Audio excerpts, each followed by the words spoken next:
Buenas tardes con todos. Primero, agradecerles la invitación a moderar este evento y segundo, súper feliz de haberlos conocido en persona a tres brillantes emprendedores y ya conocerán un poco más de ellos. Pero para ir al grano, porque solamente tenemos 40 minutos, yo quisiera que brevemente se presenten. Meli, tú de repente empieza. Hola, hola. Hola, ¿cómo están? ¿Qué tal? Mi nombre es Melissa Amado. Soy founder de DeepPit Technology, una startup que ha desarrollado software que utiliza IA para predecir el comportamiento de las operaciones mineras. Bueno, ya tengo muchos años dentro del sector minero y acabo de ganar un challenge de la NASA en la cual hemos generado modelos de IA para predecir las tormentas solares que llegan a la Tierra. También soy coach y speaker. Gracias. Bueno, gracias. Bueno, un gusto. Yo soy Mayra Lázaro, soy CEO de QueEstudiar.la. QueEstudiar es una plataforma enfocada en orientación profesional para el sector de B2B. Utilizamos inteligencia artificial para mejorar los resultados que le brindamos tanto al estudiante como a las instituciones educativas para que puedan hacer acciones preventivas dentro de estas instituciones. Hemos sido reconocidos por el MIT y durante todo el proceso hemos ayudado a más de 1 millón de estudiantes en poder accionar hacia dónde se quieren dirigir en su futuro profesional. Gracias.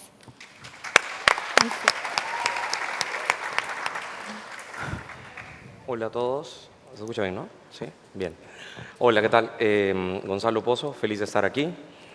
He pasado los últimos 5 o 6 años en tecnología y soy miembro del equipo fundador de Yoker y fui CEO de Yoker para América Latina.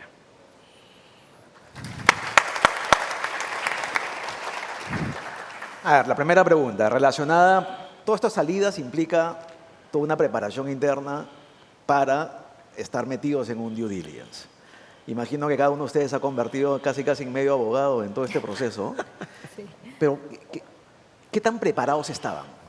A ver, Meli, ¿qué tan preparados estaban ustedes para la salida? Bueno, es una muy buena pregunta. Yo creo que no estás totalmente preparado para algo así.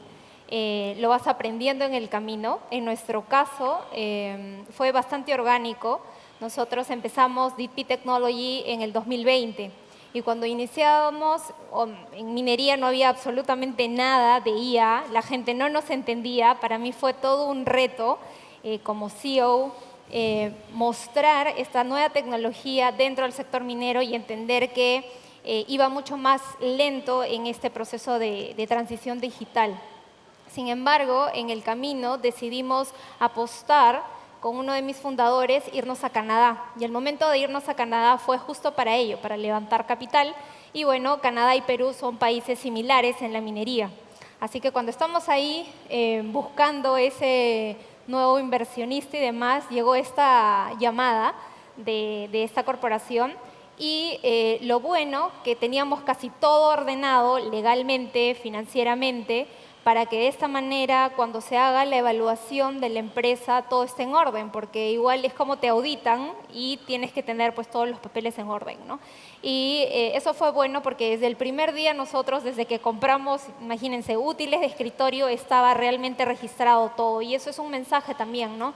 Estemos realmente ordenados porque no sabemos en qué momento va a llegar esa corporación o ese inversionista a querer comprarte o querer adquirirte, ¿no? Entonces, como que estuvimos en ese proceso y fue bueno también como que la visión total que tuvimos en Canadá. Eso también nos ayudó mucho. Y ustedes, Mayra, en el caso de ustedes, la parte tecnológica también habría sido una parte importante de la evaluación, revisión y demás, ¿no? Pero en todo el contexto de la compañía, ¿qué tan preparados los agarró? Sí, yo creo que es lo mismo. O sea, yo creo que hay dos enfoques en el cual tú sabes que en algún punto vas a vender la empresa y qué hitos tienes que alcanzar, porque es una negociación. Cuando tú quieres hacer esta salida es una negociación y si estás más preparado vas a tener un mayor poder porque sabes qué es lo que tienes. Dentro, muy aparte del tema legal, el tema al ser un traspaso tecnológico no solamente implica lo legal en temas de propiedad intelectual, que lo tienes que tener en claro. Al ser un corporativo, quizás el que te compra, o si es una startup, quizás pueda entender cómo se mueve ese tema, pero si son empresas que son corporates, te van a pedir ciertas cosas que tú como startup puedes no tenerlo. Y eso tienes que tener en claro que durante el proceso van a haber estos pequeños pasos, ¿no? Otro punto que creo que no se toca es el proceso de traspaso tecnológico. En el caso de nosotros, al ser un software, tenemos que tener en cuenta que la venta no se da al instante cuando tú firmas el contrato, sino mucho tiene que ver es cómo haces el proceso de traspaso y se puede caer en ese punto porque firmas como adendas. Entonces nunca estás tan seguro hasta que termina el traspaso tecnológico, en nuestro caso de que finalmente se ha dado y eso le sumas que posiblemente muchos meses después te puedan pedir ciertas cosas, mantenimiento en específico, pero que tienen que estar dentro del contrato y que tú los tienes que tener muy claros para poder llegar a algo también que a ti también te satisfaga en ese proceso. Entonces, sí creo que la forma de preparación interna y para lo que viene, creo que nunca vas a estar completamente preparado, pero sí hay como bases que tienes que tener sí o sí, como la propiedad intelectual, como el tema de socios, muy en claro para que no se te sea tan difícil y tan costoso después arreglarlo con abogados, ¿no? De acuerdo. ¿Cómo fue en el caso de ustedes, Gonzalo? Considerando que Perú tuvo una ruta distinta que el resto de países, ¿no? Sí. Hablando más genérico, yo creo cuando fundan una startup y cuando la empiezan a crecer y empieza el hipercrecimiento y todo el mundo te va a decir, move fast and break things. Muévete rápido y rompe cosas. No rompan todo. Van a estar pensando mucho, todos los founders que estén acá o todos los que quieren estar founders van a estar muy preocupados en hacer crecer el negocio, muy preocupados en generar el producto, y espero que estén preocupados en eso, ¿no? Y no en el exit. Hay que probarse del producto y hacer crecer la compañía y tener un superproducto. Y mi consejo aquí es algo que hicimos muy bien nosotros para algunas transacciones de compra y venta que tuvimos, fue tener un buen equipo de finanzas, un buen equipo legal y invertir en eso.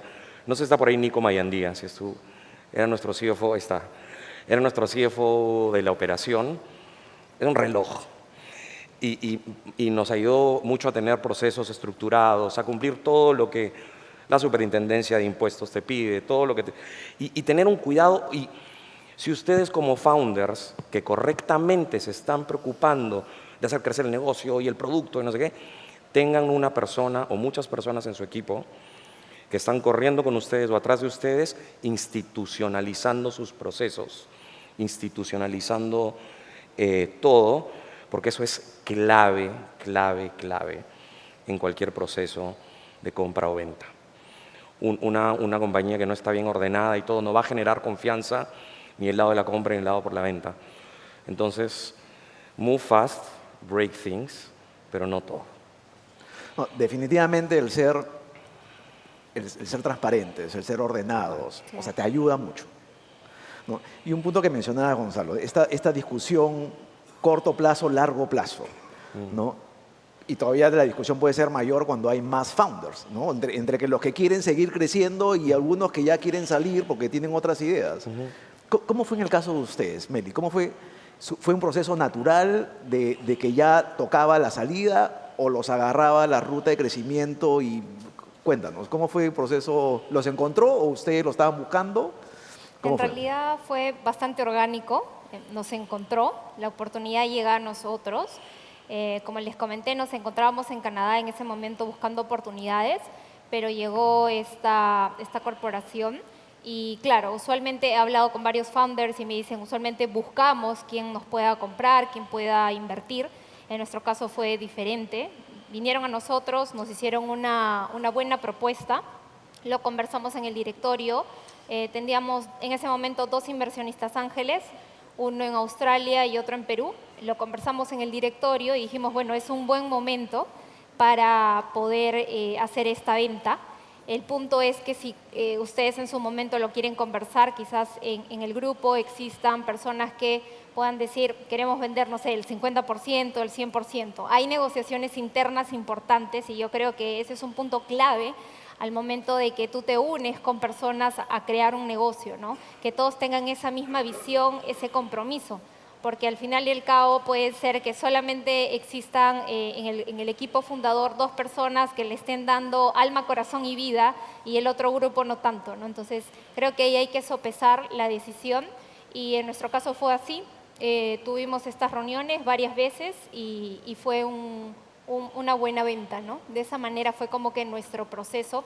Y claro, era algo nuevo también para el ecosistema minero porque fuimos la primera startup, ¿no? Y eso fue genial porque abrimos ese camino y ahora veo cada vez más startups en minería que están creando y desarrollando. Entonces, también me preguntan y les doy ese feedback y yo creo que es importante esas conversaciones importantes internas, pero también luego saber negociar esos puntos claves, ¿no? ¿Cómo fue el caso de ustedes, Mayra? Claro, bueno, yo creo que si bien se puede dar este camino orgánico, creo que cuando tú haces o formas una empresa, vas planteando cuál es el ecosistema que te rodea, ¿no? Y quién puede ser tu posible comprador. Siempre lo tienes en la mira,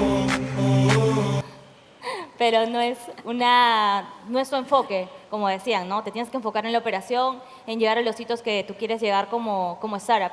Y en nuestro caso solo teníamos claro, sabíamos qué hitos teníamos que cumplir y con el tema de la pandemia a nosotros nos ayudó a crecer más de lo que habíamos hecho antes, porque nosotros al venderle a B2B, específicamente a instituciones educativas, había un tema de que algunas instituciones eran reacios a adoptar la tecnología y con pandemia eso se abrió pero casi mágicamente, porque era la forma de comunicación con el estudiante, con el padre, con instituciones en general. Entonces, nos ayudó mucho a crecer. Llegamos a un hito que teníamos que lograr y en base a eso empezamos a pensar en el tema del éxito.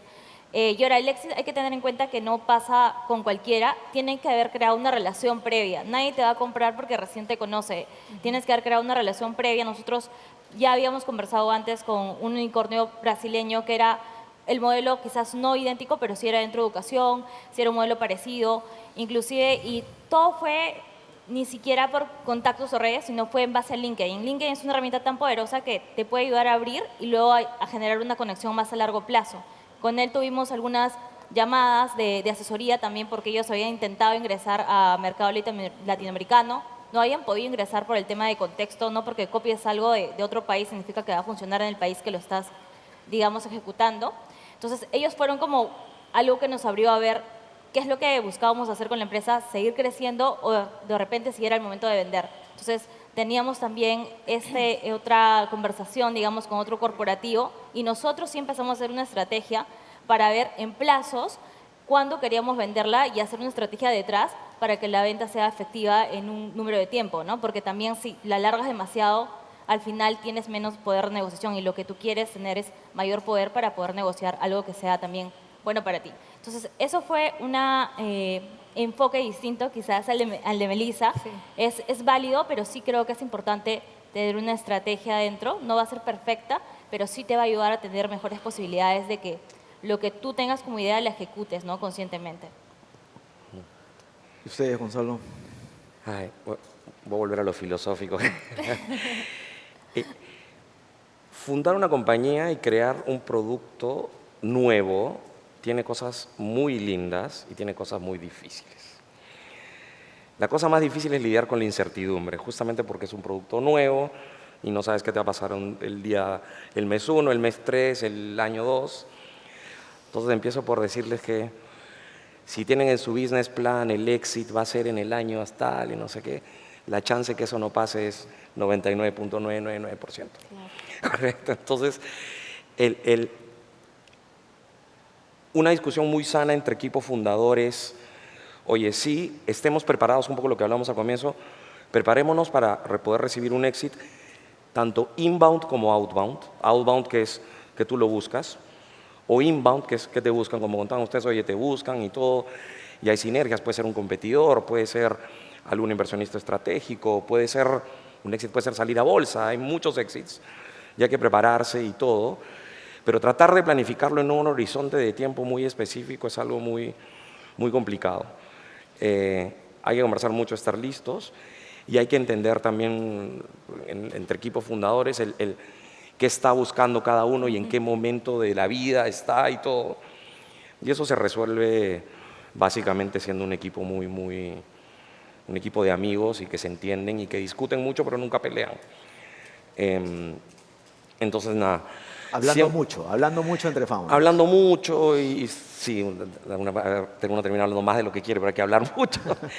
Hay que hablar mucho, hay que estar preparado, hay que entre todos entender, oye, y como cada uno tiene diferentes funciones, no tener miedo a decirle, oye, ¿sabes qué? De repente nos falta ordenar un poquito más operaciones para que no nos agarren mal, chequeate finanzas y estar siempre preparados porque nunca saben cuándo va a pasar. Nunca saben cuándo un competidor puede venir, yo estoy hablando genéricamente, un competidor puede venir, un competidor brasileño, un competidor mexicano que está con mucha ganas de entrar a Perú y dice, oye, mira, tengo dos opciones, o entro a competir con Startup A o nos juntamos. Y de repente dicen, hola, ¿qué tal? Llego a Perú en un mes, ¿qué tal si nos juntamos? Y eso nadie se lo esperaba, o sea, entonces, y de repente recién esa llamada dicen, oye, fantástico, muy bueno, vamos a conversar, mira, tenemos todo ordenado, bien, y inclusive eso puede no ser un éxito, pero puede ser un camino súper lindo para los emprendedores locales. Es un camino al éxito, al final. Camino al éxito, o sea, sí, de repente hay una componente de cash, hay una componente de acciones de la nueva compañía, pero puede ser un camino lindo, también un camino de mucho aprendizaje, un camino en que de repente el equipo local se vuelve management del equipo global de la compañía que adquirió. Entonces eso, no hay una respuesta exacta, hay que conversar mucho, hay que estar preparados y especialmente preparados porque puede haber un inbound que puede pasar en cualquier momento que no está planificado, ¿no? En ese inicio, en esa salida, o sea, hay un plan de negocios inicial y hay un plan de negocios que vendes, Sí. ¿no? ¿Qué tan distintos son? O sea, desde la idea original que empezaron, yo quiero ir por acá, terminaste vendiendo un negocio que dijiste de repente voy a ir por el otro lado. Claro. ¿Qué tanto fue en tu caso? Sí, bueno, cuando nosotros lo fundamos, obviamente estás con toda la energía, la adrenalina de crear el negocio, tu emprendimiento, y es como al inicio, de verdad que nosotros lo declaramos, dijimos, vamos a darle con todo, que vamos a lograr un éxito, pero no lo teníamos planificado como que en cuánto tiempo iba a ser, ¿no? O sea, 3 años, 2 años y menos, no sabíamos exactamente, pero sí teníamos un roadmap estratégico, es por eso que nos empezamos a juntar mucho más con inversionistas y viajamos a Canadá y veíamos los hubs, cómo se movían, y creo que eso es un buen punto de que empieces a buscar esas alianzas estratégicas, ¿no? Eso fue como que lo declaramos, ¿no? Y luego cuando se dio la venta y todo eso que yo no sabía, es mi primer éxito, entonces es como el tema legal, el tema financiero, la cantidad de documentos que puedes firmar, y de verdad, como hablábamos en interna, es como un poco hasta te vas volviendo abogado, ¿no? Y vas entendiendo términos que en verdad yo, de verdad, llegué al estudio de abogados y eran bloques de documentos, ¿no? Entonces, voy digeriendo esa información, y ahí un punto clave también es ese contador que te va a ayudar y te va a ayudar a pasar ese puente también complicado de documentos. Y también hay un tema que me gustaría comentarlo, que es la parte emocional también, ¿no? Es como soltar ese niño, tu hijito, tu idea, ¿no? Soltar ese sueño para que luego cumpla el propósito. Cuando nosotros iniciamos DeepPit, el propósito del equipo era convertir al Perú en un hub minero tecnológico, ¿no? Entonces, ahí es como cuando sueltas eso, también es como, ok, lo va a comprar un grande o un gigante para que este sueño se expanda, para que este sueño pueda llegar a países y marcar ese camino para más emprendedores dentro del sector minero. Hablaba ayer con varios inversionistas y me decían, Melissa, me parece increíble que el Perú sea tan minero y que solamente contamos con las manos, 5 startups que están haciendo, ahorita están creándose algunas, pero son 5, y este éxito que hemos logrado con mi equipo creo que es una valla importante y es impulsar talento tecnológico hacia afuera, y el Perú lo puede crear, podemos hacerlo.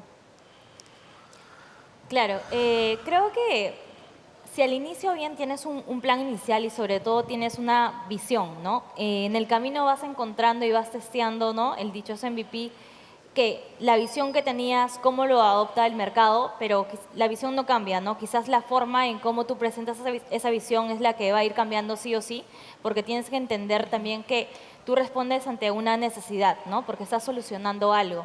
Claro. Y en nuestro enfoque en el sector educativo, lo que nosotros buscábamos solucionar era ayudar a la mayor cantidad de estudiantes a que puedan entender en qué son buenos, y que nos encontramos en el camino que muchos ni siquiera sabían o reconocían que eran buenos en algo. Y eso es bastante duro, ¿no? Porque muchos no tienen como el apoyo ni escolar, ni familiar. Entonces, al tener como una herramienta que sea como un coach digital que lo ayuda a entender que es bueno en algo, es algo bastante significativo, ¿no? Y nosotros teníamos siempre el hito de llegar a mayor cantidad. Comenzamos siendo B2C, pero vimos que iba a ser una forma muy difícil de escalar, representaba tener un brazo económico muy alto y nos dimos cuenta que B2B era un canal mucho más grande, mucho más rápido de escalar, pero no quiere decir fácil, ¿no? Porque el tiempo, los que trabajan en B2B aquí sabrán que los tiempos de cierre de B2B suelen ser más largos que en B2C. Entonces, todo tiene pros y contras. Y durante todo ese proceso nos dimos cuenta que teníamos que en el camino ir haciendo nuevos planes para llegar a donde nosotros buscábamos crecer. Y a todos, por ejemplo, en temas de tecnología, seguro que la pandemia los ayudó. Quizás algunos no cuando implicaban temas de negocios presenciales, pero hubo un boom en el tema de pandemia y muchos startups luego murieron, ¿no? Porque esa curva no se mantuvo. Entonces, hay que tener en cuenta que hay factores no solamente implican de ti como equipo, sino también externos que pueden hacer que muevan lo que tú quieres proyectar y cuál fue la visión inicial que tuviste, ¿no? Entonces, creo que todo eso toma una implicancia al momento de construir una empresa, ¿no? Que va a dejar de ser, digamos, un emprendimiento chiquito a ya volverse algo más grande, ¿no? ¿Cómo fue con ustedes? Con nosotros fue que fuimos descubriendo muchas cosas en el camino y fuimos descubriendo. Nosotros teníamos un plan, pero ese plan, las diferentes líneas de negocio de ese plan crecieron no como lo esperábamos. Algunas crecieron mucho más de lo que esperábamos, algunas no crecieron tanto y todo. Pero básicamente porque lo que nosotros hacíamos era algo súper nuevo. O sea, no había ningún player en el mundo que estuviera haciendo esto. Hay otros players en el mundo que hacían lo que hacíamos nosotros, pero ninguno que tuviera más de un año, no sé, ¿no? Entonces,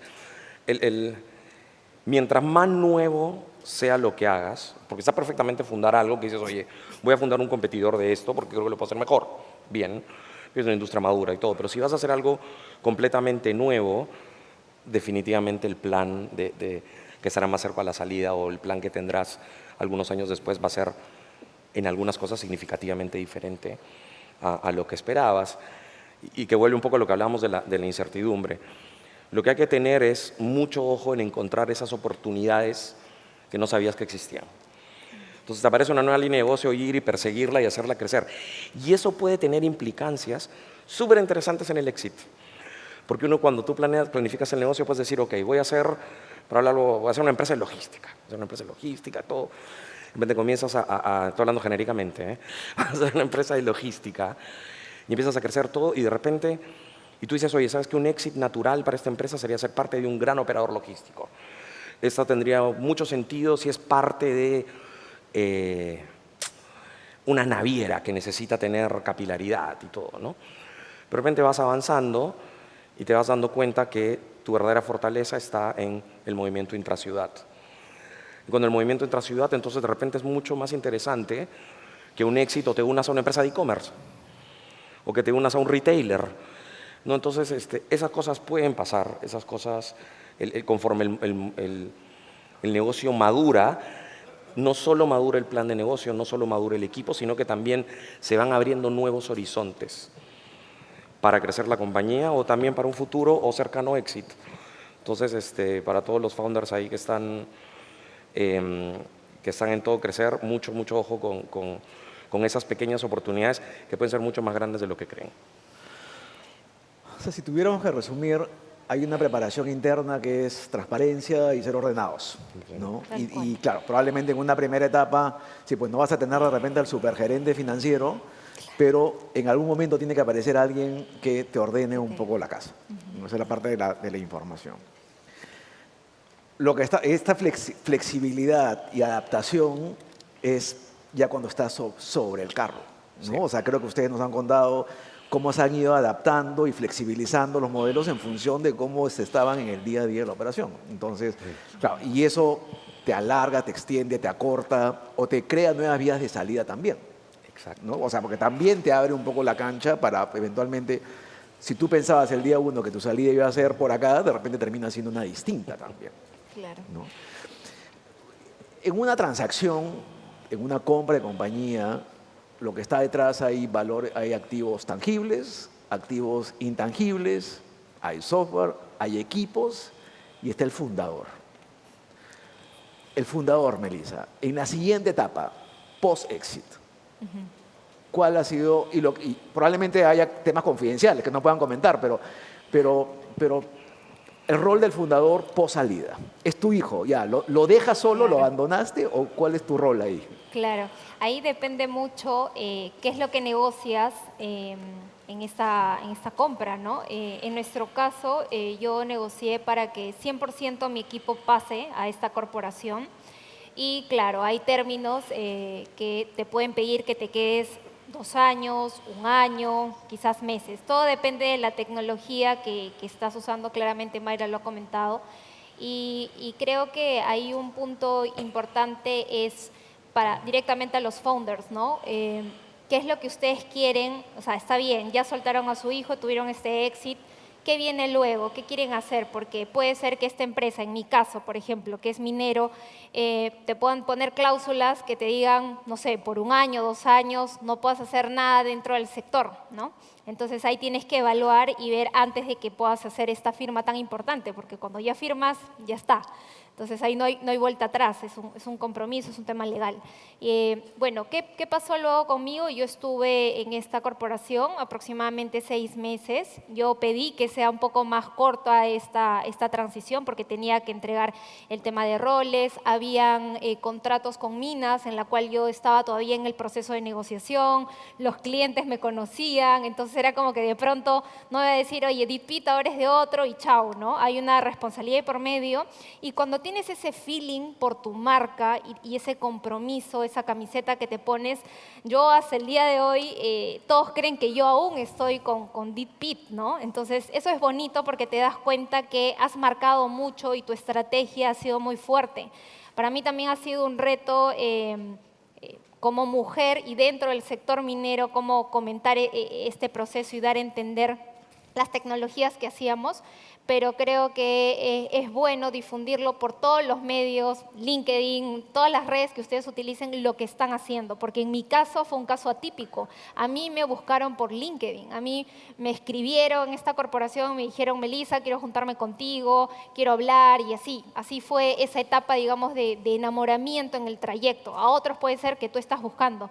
Cuando yo estaba en ese proceso de búsqueda, llegó y fue algo bueno que yo siempre digo, ¿no? Esa imagen que tú marcas con tu negocio, yo lo tengo hasta ahora tatuado en mi corazón, ¿no? Entonces creo que eso es muy bueno, el punche que le das a ello, ¿no?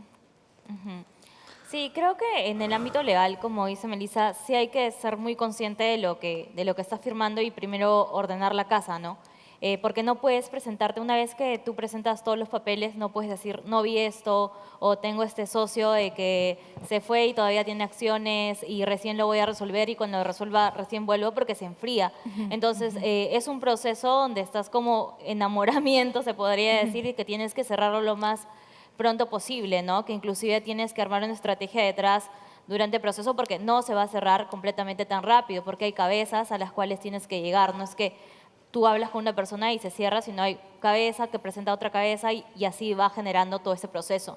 Entonces, sí es un tema legal que discutes también con tus socios de cuánto tiempo tú piensas quedarte dentro de la empresa que te adquiere o de la corporación que te adquiere, qué es lo que tú vas a dar como entregable. En algunos casos, yo antes conversé también con algunos fundadores que les pedían entregables ciertas metas, ¿no? En nuestro caso negociamos otro tipo de aspectos que teníamos que dar como automatizaciones o cosas en general que tú tienes que tener en cuenta que van a ser parte de tu proceso de adquisición, de cuánto tiempo tiene que ser el traspaso de tecnología, de qué implicancias, que no se caigan nada en ese aspecto, porque es importante al ser una empresa de software que dejes todo correctamente, ¿no? Entonces, creo que esas son cosas que tienes que tomar en cuenta y lo que se viene para nosotros es que también negociamos que no sea una permanencia, digamos, íntegra, porque nosotros estábamos seguros que queremos seguir creando. Entonces, lo que a nosotros nos llamó la atención desde que empezamos a estudiar es el impacto que puedes generar al ser una startup, que comparado con un negocio tradicional puedes llegar a millones de personas. No, gracias a la tecnología, no. Tú no utilizas tecnología porque quieres o porque sea sexy decir utilizo inteligencia artificial. Tú utilizas tecnología porque te va a permitir llegar a diferentes países y a Así millones de es, personas. Y eso es claro. lo que nosotros compartimos mucho con mi co-founder y que buscamos generar, ahora con la experiencia, generar algo mucho más grande porque sabemos el impacto que ha llegado a tener, ¿no? Entonces, por ahí va nuestro camino. A ver, otra respuesta más, Otra respuesta más más filosófica. filosófica, pero que les va a ayudar. Como fundadores, el activo más importante que tienen es la confianza que generan. Es el activo más importante que tienen. La confianza que generan con sus 4 stakeholders más importantes, o los 4 grupos de personas o entidades más importantes. Sus accionistas, sus colaboradores, sus clientes y, ves, ya me olvidé, y los fundadores también, es el cuarto. Que quizás el menos importante porque son todos amigos ahí. En un proceso de salida, inclusive en un proceso de compra, es súper importante que piensen en esos 4 actores y cómo ustedes van a ser justos con esos 4 actores. Oye, y eso, y pensar en esos 4 actores, tú dijiste algo muy bonito, de negociar que se contrate al equipo, o de negociar, oye, ¿sabes qué? Si es que no vas a contratar a todo el equipo, que tengan un paquete de salida justo. ¿Cómo se va a ver esto para los accionistas? ¿Qué van a hacer con mis clientes? Claro, y no Y me- después de todo eso, y ahora hablemos de mí. No, porque hay que proteger esa confianza, hay que proteger porque seguramente cuando funden una compañía se van a enamorar de emprender y van a querer fundar otra, ¿o no? Sí. Van a querer fundar otra. Entonces, es súper importante que cuiden a todos esos actores que los han acompañado en el camino. Y son decisiones duras, a veces para el equipo fundador, pero hay que hacerlas. Y eso en cualquier proceso de M&A, va a determinar el nivel de involucramiento que uno mismo va a tener, que el equipo va a tener, cómo van a aparecer los stakeholders, cómo cuido a mis clientes y todo. Entonces, cada caso es un universo, pero cada caso tiene que tener en cuenta estos 4 grandes pilares. O sea, definitivamente el rol del founder va a ser distinto en función del tipo de negocio. Sí. Entonces, lo que también ahí creo que en tratar de resumir es la flexibilidad del fundador en esa siguiente etapa. Probablemente sean plazos más cortos, en otros casos sean plazos más largos, y va a ser por la dinámica del negocio, definitivamente. También. ¿No? Estaba pensando en ese proceso de due diligence, ¿no? ¿Cómo lidiaron con la información sensible? Que creo que puede ser un tema también para compartir. O sea, reciben una oferta, hacen un due diligence y de ahí se van a un cierre, ¿no? Pero hay información sensible. O sea, probablemente puede haber algún personal clave que no es accionista. Puede haber un software que no se lo quieres enseñar todavía de repente. Claro. ¿Hasta cuándo? ¿Cómo lidiaron con información sensible? Porque al final uno sabe cuando empieza a conversar en estos enamoramientos, pero no sabe cuándo ni cómo va a terminar. Claro. Entonces, en esa incertidumbre, ¿cómo lidian?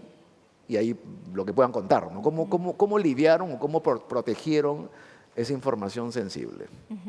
Bueno, creo que eso lo vas aprendiendo en el camino y en ese momento, en nuestro caso, el código es muy sensible, ¿no? Entonces, de pronto que alguien entre a tu casa, obviamente primero es como estás en la sala y conversan, ¿no? Entonces, yo creo que es un punto importante es entre todos saber qué información le vas a dar y también tener ese, ¿cómo decirlo? Como ese olfato de saber cuando las cosas ya se van poniendo un poco más serias y cuán interesado ves a este inversor o a esta empresa que te va a comprar, ¿no? Entonces, en nuestro caso también protegimos toda la data, teníamos varios contratos de confidencialidad, que eso es muy importante, y eso, ¿no? Sobre todo proteger la información, la data y siempre acompañados legalmente, porque puedes dar información confidencial y obviamente tu cliente no va a querer, mira, es toda la información que tiene, ¿no? Entonces, con mucho cuidado esa parte, ¿no?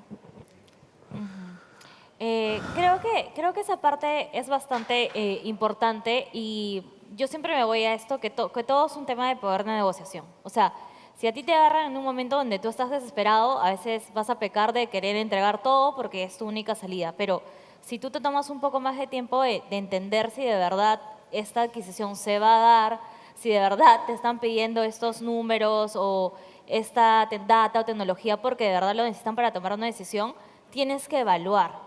Siempre acompañado con el área legal, pero tú también como founder te vas dando cuenta de qué se necesita que tú entregues y qué no se necesita, depende de cada etapa, porque hay etapas donde tú puedes entregar cierta información, vas avanzando otra información hasta que los dos también firmen acuerdos de confidencialidad y acuerdos que también los ayudan a que luego, si no se dé, tú no te veas perjudicado porque ya entregaste todo esto, ¿no? Y que eso también, si viene otra adquisición, no te vea perjudicado porque claramente te va a comprar un competidor. Entonces, hay implicaciones que tienes que tomar en cuenta en cada etapa del proceso para que justamente cuides este tema sensible. Y al ser software, nuevamente manejamos cantidades de data que son importantes y que tienes que saber manejar o tener en cuenta, ¿no? En cada etapa. Para mí eso es como importante y fue la forma en que nosotros lo fuimos manejando, ¿no?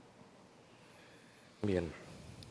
Yo creo lo primero, ustedes dos han dicho cosas bien importantes. La primera, de la parte del código, no vas a entregar tu código fuente, pues no.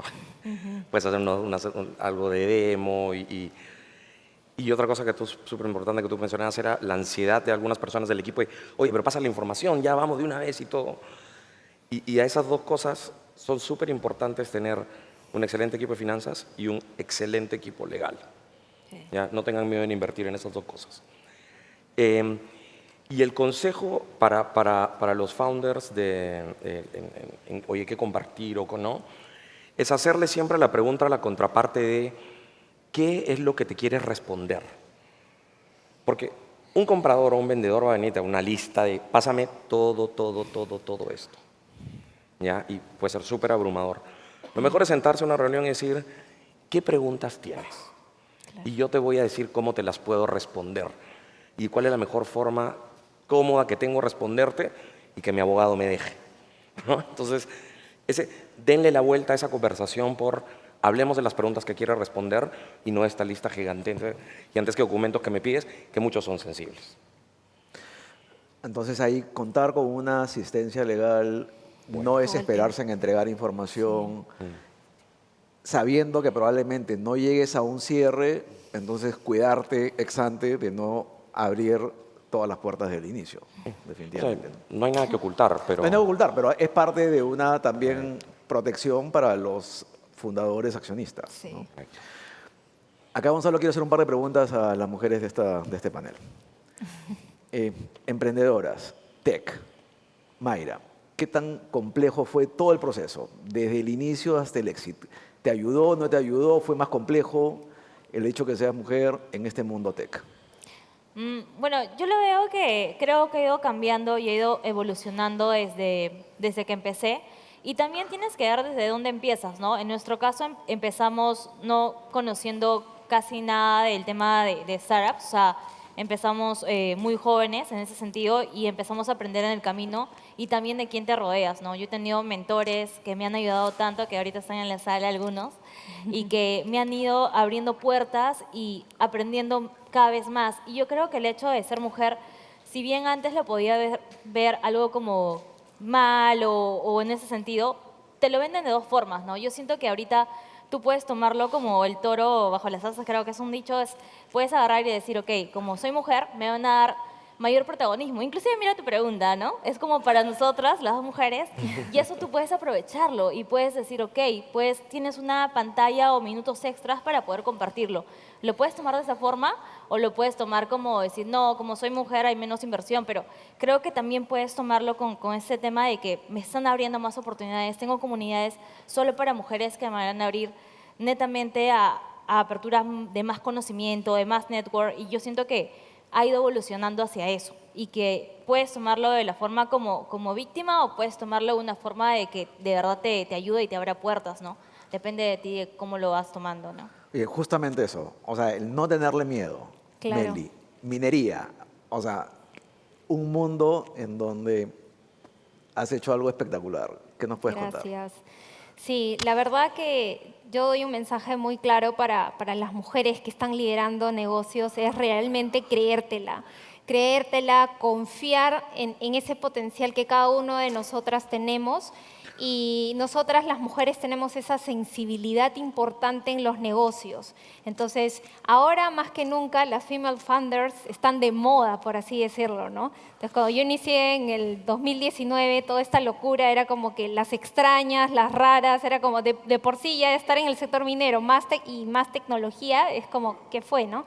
Yo creo que un mensaje importante es preparémonos en eso, estemos con las habilidades blandas, que también es importante. De nada te sirve también estar súper técnico en un tema. En mi tema era recontra técnico minero, pero es cómo tú les haces entender al mundo ese valor agregado, y creo que ahora más que nunca los inversores y el mundo en general están viendo el talento femenino. Entonces, ahora es donde nos ponen la tarima y es subir cada una de nosotras, confiar y ayudar a más mujeres a brillar, ¿no? No creo que exista la competencia, porque cada una de nosotras brilla con una luz especial. Entonces, seamos aliadas, ayudémonos, y también agradezco a todos el talento femenino que me ha ayudado en el camino. No solamente han sido mujeres, también han sido hombres que me han apoyado y han aportado grandes ideas. Eso es. De acuerdo. 30 segundos antes que me maten cada uno. ¿Qué consejo darías? Estar preparado. Estar preparado. Así de simple. Estar preparado, institucionalidad, puede llegar cuando no te lo imaginas. Mayra. ¿Qué consejo daríamos? Bueno, en especial creo que, aunque suene cliché, y creo que te tienes que dar contra la pared para esto, escoge hacer algo algo que de verdad no ames, pero que sí te importe. Escoge hacer, y eso me lo dijeron muchas veces, escoge algo que de verdad te importe, porque este camino es difícil y durante ese proceso vas a tener que pasar muchas cosas. Entonces, si de verdad tú escoges algo que te importa, como esa vocación, vas a llevarlo. La visión no va a cambiar, pero quizás la forma de ejecutarlo puede ser que sí cambie. Entonces, eso es muy importante para seguir de pie con todo lo que viene en este proceso.